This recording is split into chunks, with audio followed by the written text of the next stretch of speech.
After the boat capsized, I and my boyfriend's sister fell into the water together. Without hesitation, my boyfriend first took her away in the water. On the way to the hospital, he rationalized, Linda has a child in her belly, he can't just leave her alone. Child, he didn't know that at this moment I also have a child in my belly, but I don't want it now. The glaring light in the ward made it hard for me to open my eyes. It was quiet around me, my head was dizzy and heavy. I used the wall to walk out of the ward. Familiar laughter came from the next ward. I saw a couple through the glass window. Leo turned his head to Linda and whispered. They were talking and laughing, warming each other's hearts. I had imagined that when I woke up, he would comfort me, feel guilty, and ask for forgiveness. But imagination is just that, imagination. He left me alone lying on a cold hospital bed, while he was next door telling jokes to Linda, watching the man who cherished the woman on the bed. I felt like a joke. I was a bit dazed, wanting to go back to the ward. My weak body fell to the ground. The loud noise disturbed the two people in the room. Leo noticed me. His expression was tense and awkward. He helped me up, moved his mouth,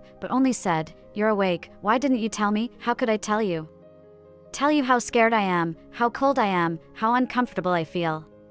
But where were you? I didn't speak, just moved his hand away from my arm. He looked panicked. I saw the first glimpse of calmness in him. He was afraid after I woke up. Leo didn't want to leave me alone. So he came to chat with me. Her eyes were red, as if she was about to cry. What was she crying for? It was me who was left on the sidelines. I ignored her, slowly leaning against the wall, and walked back to that cold ward. Leo brought me warm water. I didn't accept it. Linda noticed my silence outside the door, weakly smiled. Leo, spend more time with Vivian. I'll go out for a walk. Leo hesitated, looking at her, words stuck in his throat. You go. I'm fine. I could tell Leo was worried about Linda. She was pregnant, and had a scare falling in the water. Someone should be with her now. Leo looked at me guiltily. Are you hungry? I'll go get you something to eat. Was he feeling guilty? Of course he was, as I almost lost my life, but he still hurried out to help Linda. He would be back soon. He must have reassured Linda. He put down the soup in his hand. He knew I didn't like tasteless porridge. Looking at the soup in front of me, I smiled lightly. Did he forget? I am allergic to seafood. Just a small bite of shrimp can make me vomit with severe stomach pain. Eating too much might send me into shock. When I first returned home, to avoid being hated by my parents, I obediently listened to them and ate everything, except for seafood. They thought I was picky and didn't give me a good look. A child who was treated like livestock in the main house, how could she be spoiled? So they always scolded me for this, disguising it as education. Later, I ate seafood in front of them, and within half an hour I was in the emergency room. They never dared to force me to eat seafood again. But prejudice doesn't disappear overnight. When I started working and left that city, I finally didn't have to endure it anymore, until Linda appeared. She was the opposite of me. She liked to eat mushrooms. After drinking seafood soup, she would be emotionally stable. I couldn't be angry for the sake of her child, so there were always a few dishes with seafood on the table. Leo felt awkward. Maybe he realized too late that I was severely allergic to seafood. I rushed back to see you too. Quickly, I will go get something else. Looking at his awkward appearance, resembling a child who did something wrong, waiting for forgiveness from an adult. Leo, I'm not hungry. What am I sad about? Since Linda appeared, he was all eyes and heart for her. I had never been chosen without any hesitation before. Not in the past. Not now. Leo quietly took away the soup and left, turning to leave. I picked up the now cold boiled water and drank it sip by sip. I hadn't eaten anything since waking up, and now my stomach felt like it was being stabbed with a knife. I drank a cup and rushed to the bathroom to vomit. I wanted to vomit, but nothing came out. Linda from the next room came over to see me, carefully helped me back to bed. She called a nurse over and gave me some glucose. Leo still hadn't returned. Maybe he was avoiding. He always remained calm and arrogant, even if he did something wrong. He would never really humbly ask for my forgiveness, but he knew I was unhappy, so he hid outside, wanting me to calm down and come find him as usual. He had always been like that.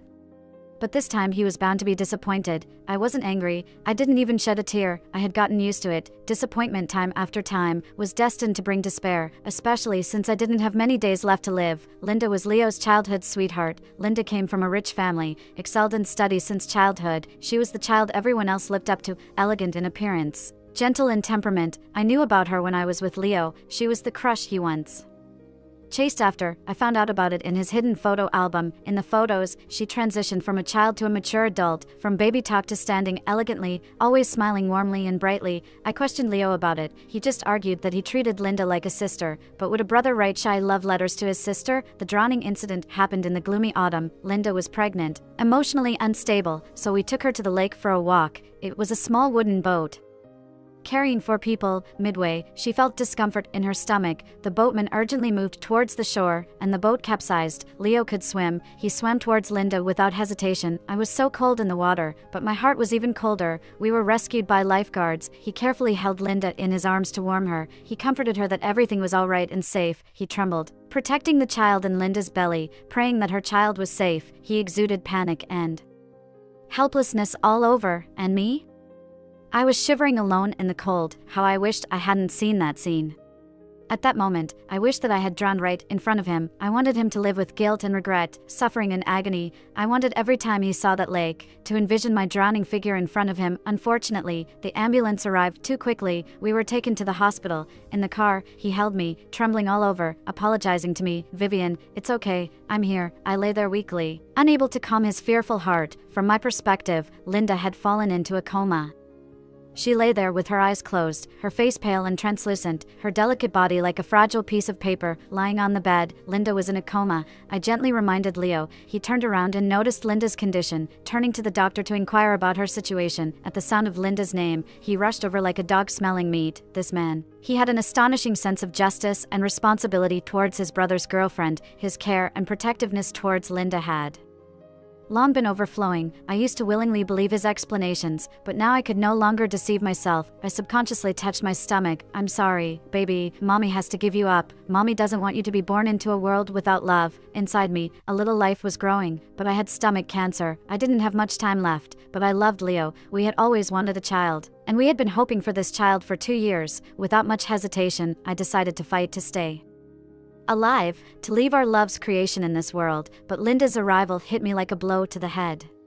The love I had struggled to maintain shattered in one of her smiles. No one cared about this child except for me. Some children are the pride of heaven, some are the center of attention, but then there are those who are destined to be unloved. Because of poor nutrition in my childhood, my body was very weak. I thought it would be difficult for us to have a child, until recently, when I would occasionally vomit. I thought it was a sign from above, but the diagnosis of stomach cancer and the pregnancy test results arrived in my hands simultaneously. With mixed emotions, I called Leo. There was a busy tone on the other end of the line. Who was he talking to at that time? He was on a business trip at the time, and the first call he made when he returned was to Linda. I turned off my phone and stayed at the hospital for a long time, finally organizing the reports and taking the bus home. As the bus was nearing home, it stopped at a station, and at a nearby supermarket, I saw Linda. Behind her was Leo, carrying bags. They were chatting and laughing, looking happy and sweet. They looked like a newlywed couple, shopping together and heading home. They left the supermarket and turned back into a maternity store. The bus started, and I felt a physical urge to vomit. My stomach churned, but I bit my lip tightly to hold it back. I held onto my bag, unable to stop trembling. I missed my stop and continued to sit on the bus. The cold wind seeped through the windows into my clothes. When did Leo change? Was it when he brought Linda back from abroad? No. Was it when he ignored my video calls when he was on a business trip? Maybe not. He was usually composed and self-contained, but in front of Linda, he was like a child asking for candy. Was it the panic when I discovered his hidden photo album filled with pictures of Linda? Or his daily indifference towards me? The things I had always been afraid to face were now cruelly laid out before me. Was she really a sister to him?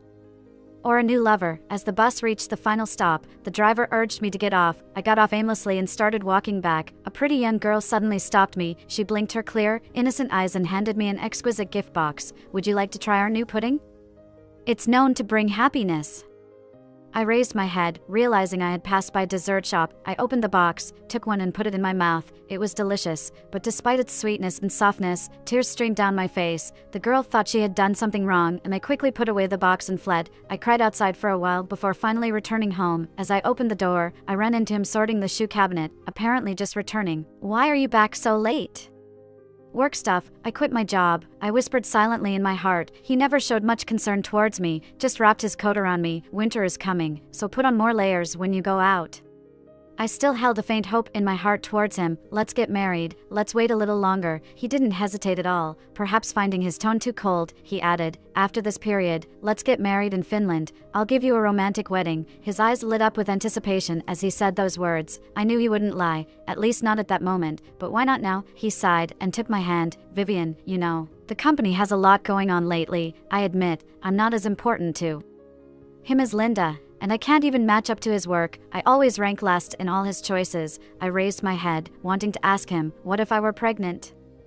If we had our own child, could we get married now? I still didn't dare ask, fearing the answer I dreaded. I was always a cowardly person. Perhaps my courage was all spent in the past when I pursued him persistently. The wedding location he mentioned, in my beloved Finland, held a sweet rarity, and I accepted it with a smile. Several days passed, and one day my stomach started cramping like crazy. I quietly went to the hospital again. The doctor told me that my condition was deteriorating rapidly and advised me to be admitted for treatment, late-stage stomach cancer, treatment only prolonging life for a few days, but people always have an inexplicable fear of death. I crouched in the hospital corridor, life and death alternating within me. I never dialed Leo's number. He must be busy, because I could only see him almost every night after he finished work. I could handle being alone.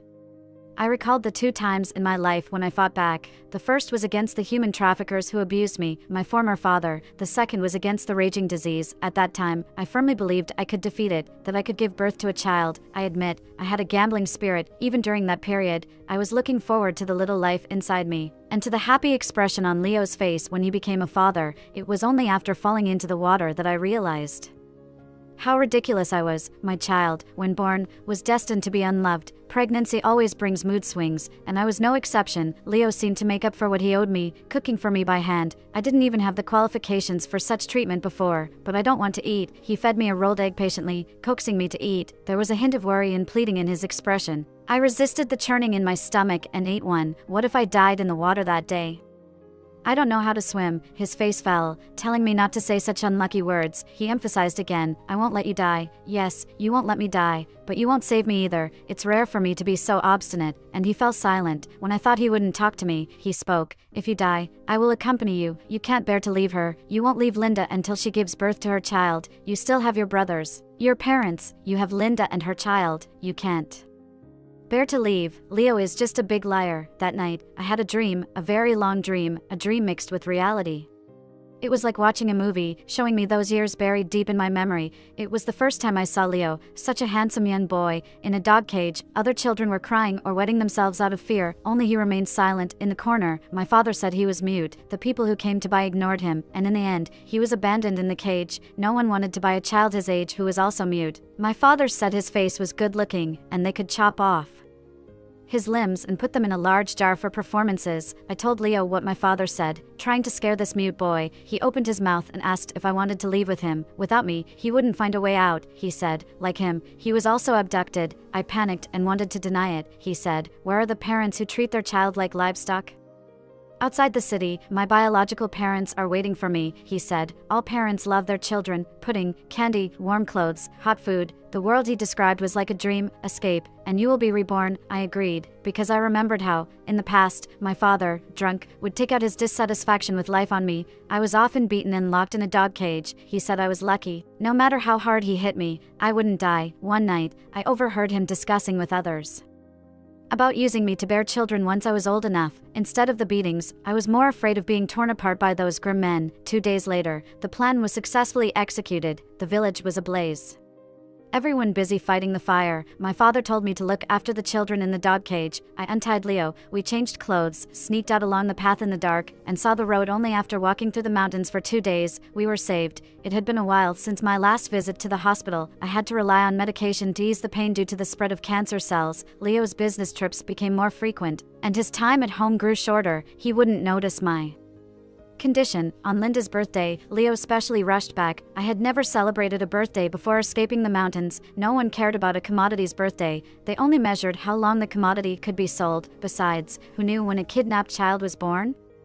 Even if I were returned to my biological parents, I hadn't celebrated a birthday. They couldn't feel close to me. My rough manners clashed with their teacher-like status. I simply stopped celebrating birthdays. Celebrating alone was ridiculous. I felt Leo was wrong. Some parents didn't love their children, and the outside world might not always have candies and puddings. There's a term in the world, substitutes. My biological parents had a daughter, and they shared their love between us. Leo remembered my birthday, and in 3 years together, I celebrated 23 birthdays. It didn't bother me. Parents didn't love me, but I had Leo. No, Leo, who used to be my birthday partner, was celebrating with Linda. I saw Leo at Linda's house. When I arrived, he was tying a red scarf around Linda in the heavy snow.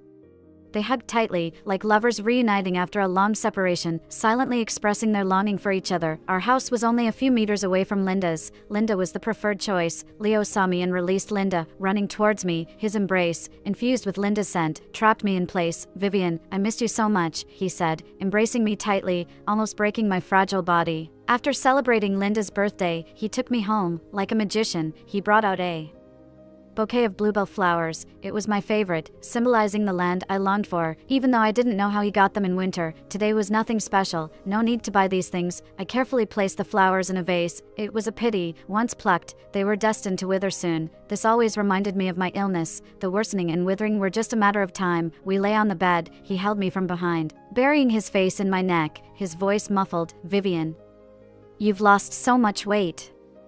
"Maybe I haven't had a good appetite lately," I replied. We tacitly avoided mentioning the drowning incident, but the more something is deliberately ignored, the more it stands out in memory. The charlatan, sweet-talking on one hand, and overly concerned about others' well-being on the other. "Leo, do you really love me?" The scent of the bluebell flowers helped me sleep well, but they weren't medicine. And I woke in the middle of the night, still in excruciating stomach pain. I fumbled in the dark for the medicine, but touched only a cold emptiness beside me. "Leo, where are you?" I picked up the phone beside me and dialed his number. It was late. Where had Leo gone? Deep down, I already had an answer. He answered the phone, his voice trembling, clearly shaken. "Vivian, I'm at the hospital. Linda's having stomach pains, but I am too." "Leo," Linda's weak voice came from the other end. Leo said a few words hastily and hung up the phone. I wanted to say, "But I'm in pain too. It really hurts." This was the second time I had been abandoned. I had no strength left to resist the pain. It was snowing outside, and I collapsed on the ground, engulfed by pain and darkness. Perhaps it was better to die like this. When I woke, it was already late at night, and the room was still dark, causing a panic within me. I know I resisted once again, but I don't know how many more times I can hold on. I sat blankly curled up in the corner, watching the sky outside gradually lightening. The door suddenly swung open, cold wind rushing into the room. Leo was back. Looking exhausted and covered in bits of snow, sitting on the floor, I softly said, "My stomach was hurting last night." He froze, his hand by his side clenching tightly. "I have a serious stomach condition. When my stomach hurts, it feels like all my strength is being drained out of me." Stomach pain also brings back a lot of memories for me, like the night over a decade ago when the flames shot into the sky, like the years of abuse. How could Leo possibly understand how I got my stomach condition? And he wouldn't know how excruciating my stomach pain can be, but just when I need him the most, he is with another woman. When I'm in agony and almost fainting, he is praying for another woman. He lowered his head, his voice filled with guilt and pleading. "I'm sorry, Vivian." I looked at him and curled my lips. "It's okay, just a stomach ache, won't take my life." When he was praying for Linda at the hospital, did he ever think of me? I clenched my flesh tightly, forcing myself not to ask. "Don't ask." Every time the answer is humiliating. He silently walked up to me, his icy hand lifting me back onto the bed. "Vivian, let's get married." I was stunned. Married? He knelt on one knee, earnestly holding my hand. I hadn't expected him to propose to me so suddenly. A few months ago, I might have been moved to tears. But now, "Leo, you are ridiculous. Did you slap me a few times and now you're trying to sweeten me up with candy?" A thought suddenly came to my mind. I wanted Leo to experience my pain and despair as well. "All right." His eyes glittered with tears. As he hugged me as if relieved, repeating my name over and over, he suddenly asked, "Do you like children?" His body froze, resting his head on my shoulder, his expression hidden from me. "Having you, Vivian, is enough for me." He knew my physical condition made it difficult for me to have children. He rarely spoke in such a cheesy manner, but in order to console me, he did. The fleeting happiness just now felt like dried leaves, crumbling at a touch. After taking care of Linda's matters, he boarded a plane again. He said we would get married when he returns. He never allowed me to see him off in the past, but this time, he unexpectedly let me accompany him to the airport. Before boarding, he put several good luck charms on me. I remembered this. We had sought them when we were first together. He had gone several times to pray for them. I teased him for being superstitious. He gave me one, but I didn't know who all those charms were for. I assumed they were for his family and friends. I waved goodbye to him at the security checkpoint. Right before going through security, he turned back to wave at me, looking like an energetic young boy. "Wait for me." I understood his words. I thought that was probably the last time I'd see his smile. "Next time we meet, we won't be so friendly." A message from him arrived on my phone. He asked me to take care of myself and visit Linda more often. I replied with an okay. When I returned home, I chose a suitable date to register our marriage. I prepared a special gift for him. Before that, I visited Leo's grandmother. The old lady always enjoyed children when she was clear-headed, and I couldn't deny her the little hope she had in her twilight years. The grandmother was showing signs of senile dementia and had been moved to a nursing home with caregivers looking after her. After explaining the situation to the caregivers, I saw the old lady. She held my hand lovingly and said the most piercing words, "Linda, make sure I see you two get married." Suddenly, she pushed me away and screamed, "You're not Linda." "Where is Linda? Where is Leo?" The caregivers quickly came to calm the emotionally excited old lady. I stood there dumbfounded, chest tight, struggling to breathe, head pounding. The old lady had been living in the nursing home. She had no idea Linda was pregnant. Leo must have brought her here before. What did Leo mean? What did they want to do? What am I to him in his eyes? Whose child is in Linda's belly? During the time Linda lived next door to us, I never saw Linda's boyfriend. Leo had told me earlier that Linda's boyfriend was abroad and couldn't come back for a while. Does anyone really stay away for months without coming back to see his own wife and child? Or perhaps, the boyfriend Leo described doesn't even exist. I recalled when I first met Linda, she was careful to protect her stomach. I had expressed my desire to have a child to Leo, but Leo told me, "It's okay if we don't have children." I thought he was just reassuring me not to worry about not being able to conceive. Why does he have the authority to decide I can't get pregnant? My mind was a tangle of thoughts, and now I found a thread. I was tired. I no longer held any expectations for Leo. I won't ask him anymore. After leaving the nursing home, I visited my parents' house again. Although life there wasn't good after I returned, at least they had spent some money on me. I gave them most of the money I had saved up from work. By doing this, I considered everything settled. Faced with questioning parents, I didn't have the energy to explain anything to them. I simply left my former home. The moment I walked out the door, I felt a sense of relief. Right now, all I wanted was to go to one place, Finland, the land of 1,000 lakes. It's renowned as one of the countries with the highest happiness index in the world. No one can expect a person to not pursue happiness at the end of their life. Before boarding the plane, Leo called me, "Vivian, I'm sorry. It will take me 2 more days before I can take the flight back. Will you wait for me for 2 more days? Tomorrow is our scheduled wedding date." "It's okay. I'm going home." He knew my parents don't like me and was a bit worried. "I'll come back to talk about the wedding, and I'll go back in a couple of days. You don't have to worry." Although he hesitated for a moment, he didn't say anything further. "Take Linda to see the old lady more often in the future. She likes kids." After saying that, I hung up the phone and turned it off. Before going to my parents' house, I went to the hospital for an abortion. I can't let the child be born into the world without anyone to love them. I can't imagine how he could survive alone in this indifferent world. Calculating carefully. After 3 years together, our memories were not so beautiful. It was my own insistence that led to this relationship. A child of heaven and a tiny ant on the ground, Leo could let go of Linda and be with me, probably because of my accumulated merits from past lives. I have also fantasized if I hadn't started that fire, maybe I could have stayed there forever, without experiencing the outside world. Without yearning for the warmth of love in a family, would I not have ended up like this? Perhaps being solitary and silent in that towering mountain is my true destiny, now that I have left.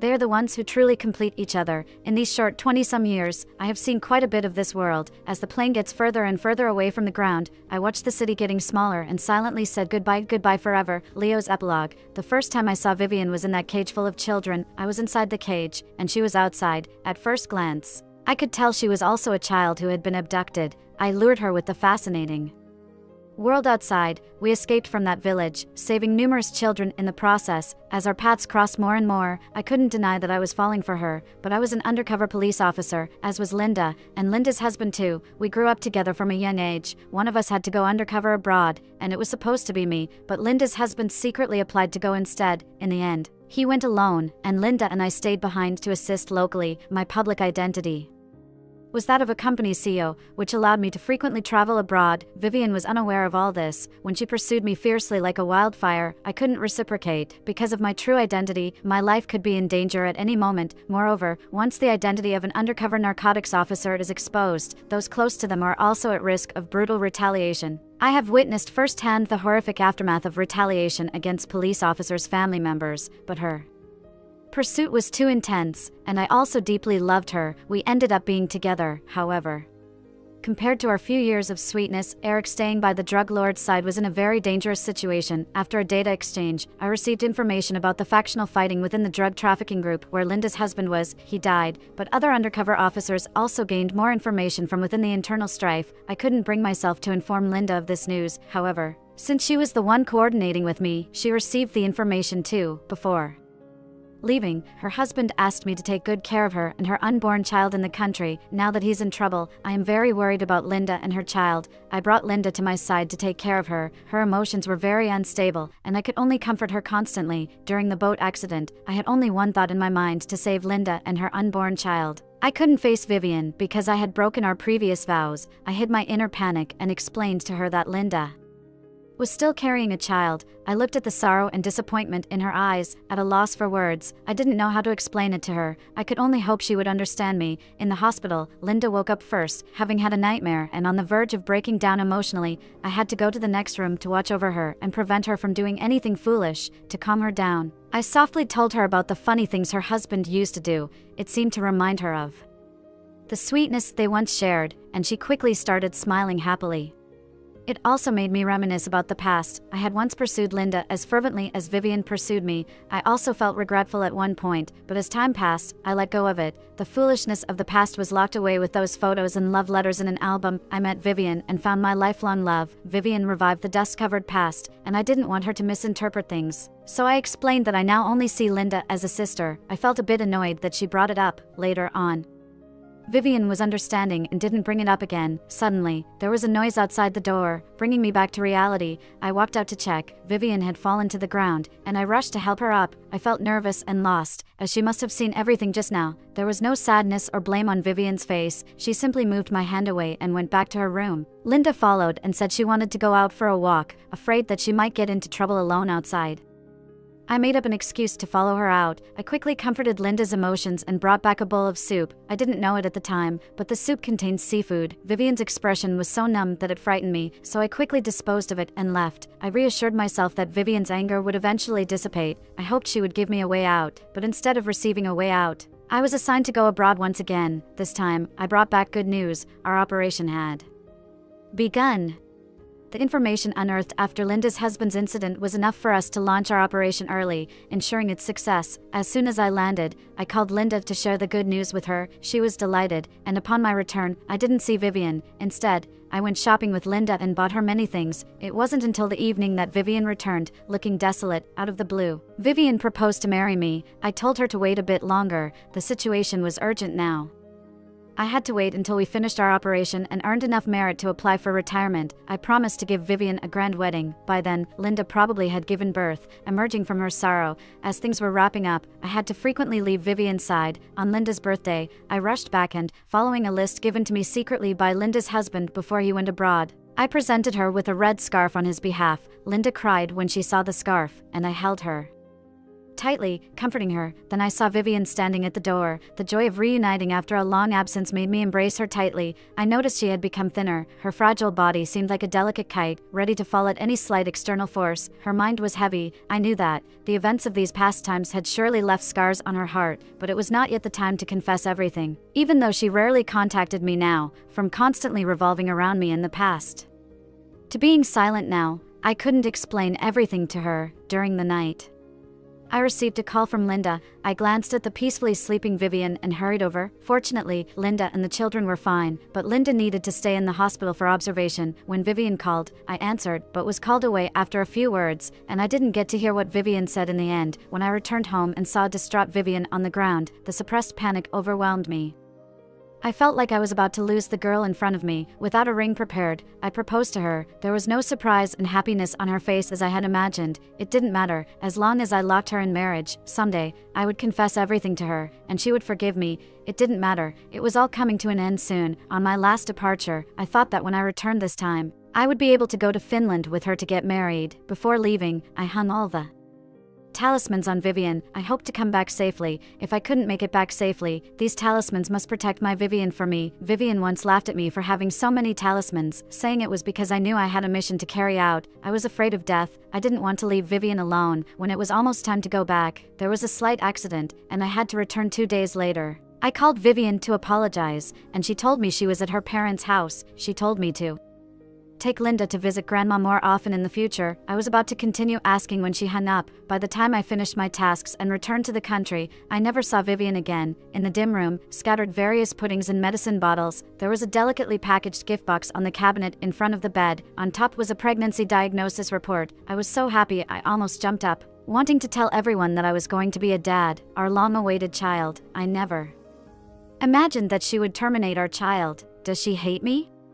Resent my actions and concealment? But she couldn't take it out on the child. She was too impulsive. I madly called her, but her phone was still off. Vivian, where did you go? Checking the date on the report, I remembered the day when Linda and I finished our call and saw her missed call, but didn't call back. She was trying to tell me at that time, but me?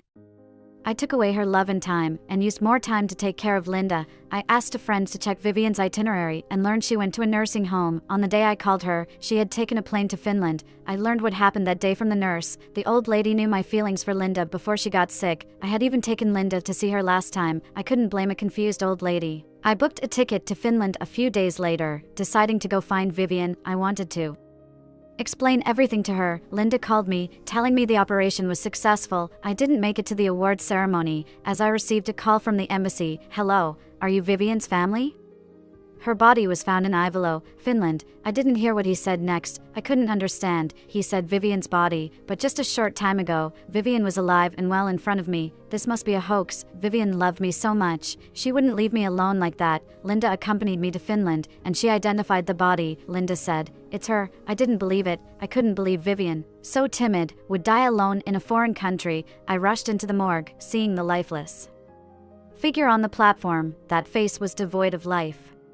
The entire body skinny and lifeless. I shook her, trying to wake her up, to take her home, to marry her, to give her the most romantic wedding, but the people around quickly stopped me. "Sir, let the deceased rest." Linda and I buried Vivian in Finland. I hazily went to the places she had been to, trying to find any traces she had left behind. I went to the place where we had sought talismans when we first got together. I devoutly knelt in front of the shrine, praying that the gods would guide my Vivian home. After spending several days in the city she had once stayed in, I still couldn't let go of Vivian. Before leaving, I found her stomach cancer diagnosis report in the house where we had lived for years. The floor was covered with various puddings, most of which were new products from the dessert shop. I went to that dessert shop, where a sweet girl welcomed me and recommended a hot-selling dessert known for bringing happiness. A heavy blow hit my mind, and I crouched down, unable to hold back the tears in the dessert shop. It was too late. It had been too late for a long time, ever since I said the first wait. I am such a jerk.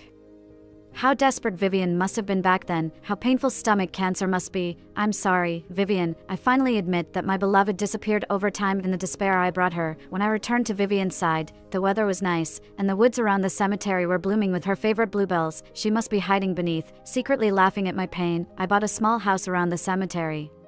Took on the job of a graveyard keeper. I didn't want to make her wait too long. Before that, I had to atone for my mistakes. Linda's epilogue, Eric, my husband, Leo, and I grew up together since we were young. Leo's feelings for me were like any other suitors, not causing any ripples in my world because my heart belonged to Eric. However, I couldn't help but feel genuinely happy for him when I saw how Vivian's appearance changed Leo. When Eric passed away as a drug dealer, I couldn't bring his body back. I wanted to leave with him, but Leo comforted me, reminding me of the child growing inside me, Eric's only bloodline. I am grateful for Leo's care during my emotional turbulence. Overwhelming grief kept engulfing me, but Leo repeatedly saved me and Eric's child. When we received the news of Vivian's death, Leo's reaction mirrored my own. He couldn't bring himself to identify Vivian's body. Just as I couldn't believe Eric had sacrificed himself, I went to see her, and it was indeed Vivian. I understood his feelings then, having lost my beloved as well, but I still had our baby, while Vivian left nothing behind. Together, we buried Vivian in a cemetery in Finland. When we returned home, Leo disappeared. His family couldn't find him, and he didn't show up even when his grandmother passed away. For years later, news of him came from the embassy over a phone call. I took our child to Finland. This time, it was Leo lying on the cold table instead of Vivian. His face was even more gaunt than Vivian's. The autopsy report cited lung cancer. Visiting his home, I saw the accumulation of cigarette butts, empty bottles. It was hard to imagine how he spent these years after losing Vivian. Daily, he drowned himself in smoke and alcohol, consumed by thoughts of Vivian. After cremating him, I laid Leo to rest next to Vivian. As the urn was being buried, a heavy rain poured down, perhaps Vivian's lament for Leo's passing.